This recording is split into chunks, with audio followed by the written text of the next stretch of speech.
Spotlight.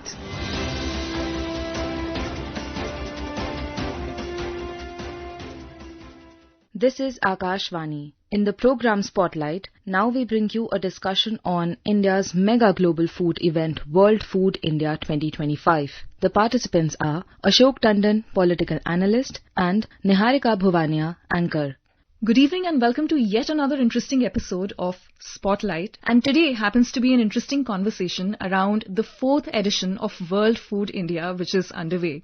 Today happened to be the first day of the 3-day summit held at Bharat Mandapam, and the Prime Minister in his address made some very interesting points which we are yet to know more about. First, let me welcome our guest for this evening, renowned political analyst Ashok Tandon. Good evening, Ashokji, and thank you so much for joining us on Spotlight this evening. Thank you. Very quickly, this year marks the 4th edition of World Food India. And from what we've known so far, there are about 14 pavilions and about 100,000 visitors have already graced the event. And there are many layers to the food processing sector, for example, sustainability. There have also been multiple thematic sessions in this year's edition. Do you briefly want to throw light on what this year's edition is all about? See, this year's event is really a mega food event in which about 90 countries are participating, and that included the Deputy Prime Minister of Russia as well. And the theme is on innovation, entrepreneurship, and focus on nutrition. So this is the position, and if I may say so, this Food India this year includes CEOs, roundtables, technical sessions, exhibitions, multiple business sessions, interactions, and a large number of MOUs are to be signed in this. And if I may go ahead, now India in a way is hosting it, and this edition, as you said, it will showcase India's strengths in the food processing sector, food sustainability, and the production of nutritious and organic food. And that is the theme. But if I may add, the Prime Minister, before he started his speech, he gave credit-linked support, subsidy of over 775 crore. And it was provided to around 26,000 beneficiaries for micro projects in food processing sector with a worth of over 2,510 crore. And this is under Pradhan Mantri Formalization of Micro Food Processing Enterprising Scheme. I think with that, one can understand that how important this event is. And this is how exactly the Prime Minister said in his speech also. Absolutely, and I think you've brought out some very relevant points from the Prime Minister's address. The Prime Minister mentioned many important points during his address today. Let's listen to what he said. आज दुनिया और खासकर food sector से जुड़ा investor बहुत उम्मीद से देख रहा है, क्योंकि भारत के पास डाइवर्सिटी, डिमांड और स्केल की तिहरी शक्ति है। भारत में हर अनाज की, हर फल और सब्जी की पैदावार होती है।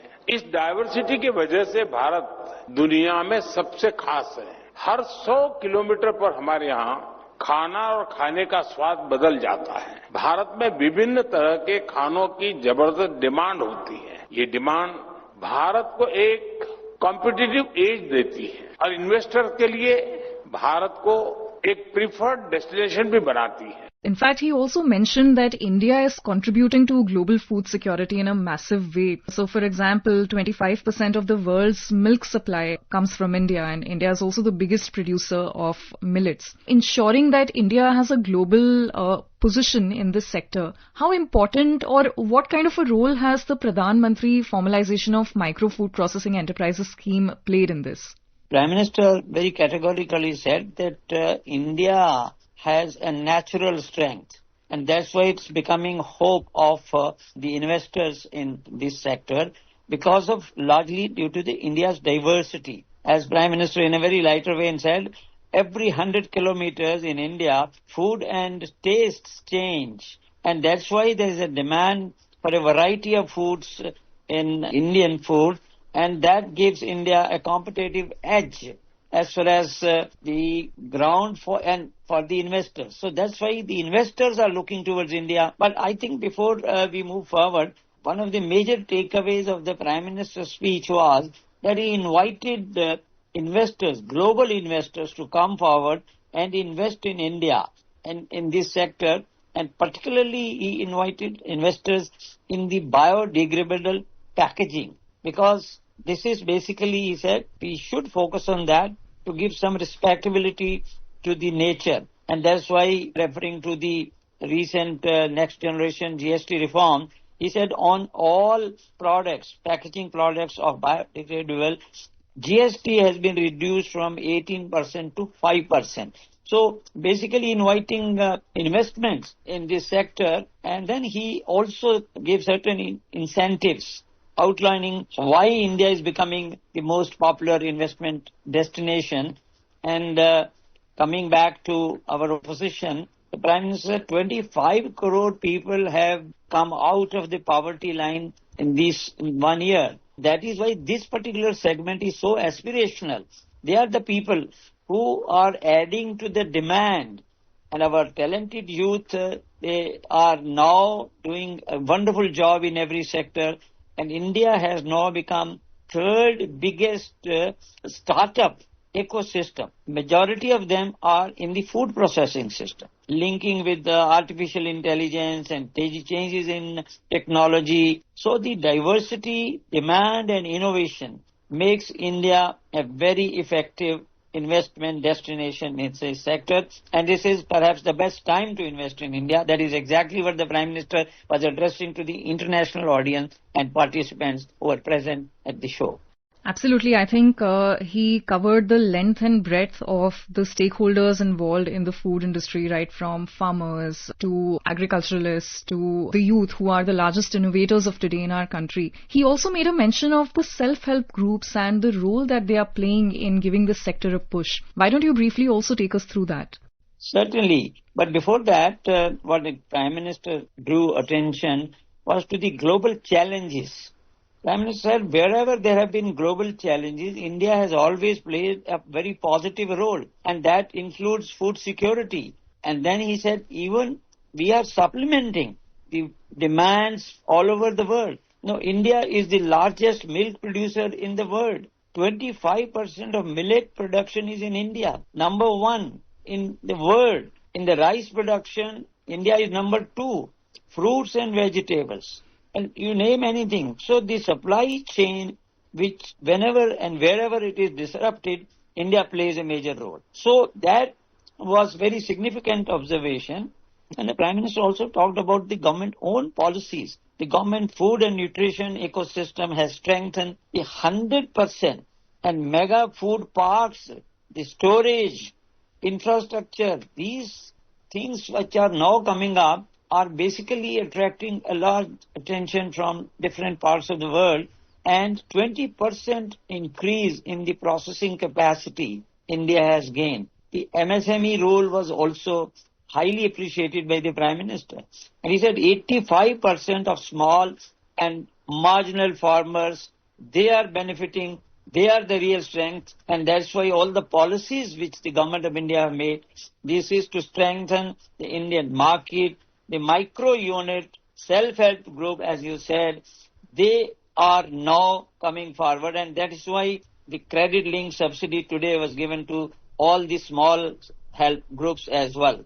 So if we go on talking about it, the farmers' role, and he specifically talked about the FPOs, and these FPOs, which are about 10,000 in India, they are farmers producers organization. They are of small and marginal farmers, they are small unit. They are helping in a big way as far as food security is concerned, food production, the branded packaging.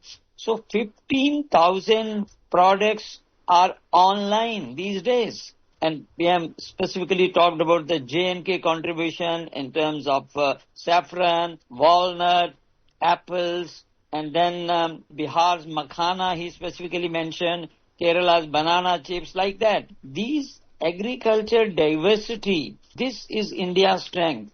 And he said 1100 FPOs have already become crorepati's. So this is something very remarkable facts which the Prime Minister presented before the international audience. And they said they are not only doing this kind of job, but they are giving, creating jobs also. And he particularly mentioned about the role of cooperatives in this. And he said that's why government, formed a separate ministry of cooperative. And the cooperatives in dairy sector, and they are basically adding to India's economic strength. And separate ministry has also been given a lot of incentives in terms of reforms and taxes. The Prime Minister also mentioned about the marine and fishery sector and the special funds which have been given to them. This sector alone is creating 3 crore jobs, and fisheries boards, all these incentives schemes for this sector, they are being given modern processing, units, modern harbors are being created. So a lot of efforts are being made by the government in terms of strengthening the food security as well as innovation.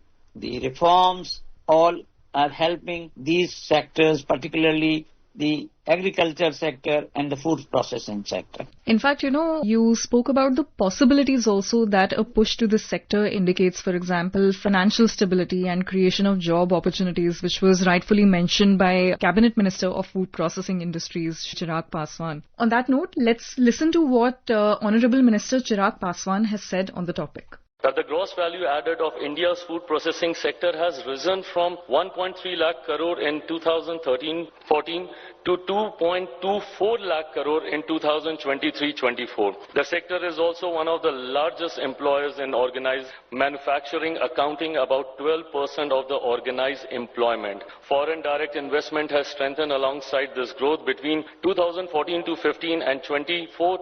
FDI in food processing has crossed 53,000 crore, about USD 7.5 billion.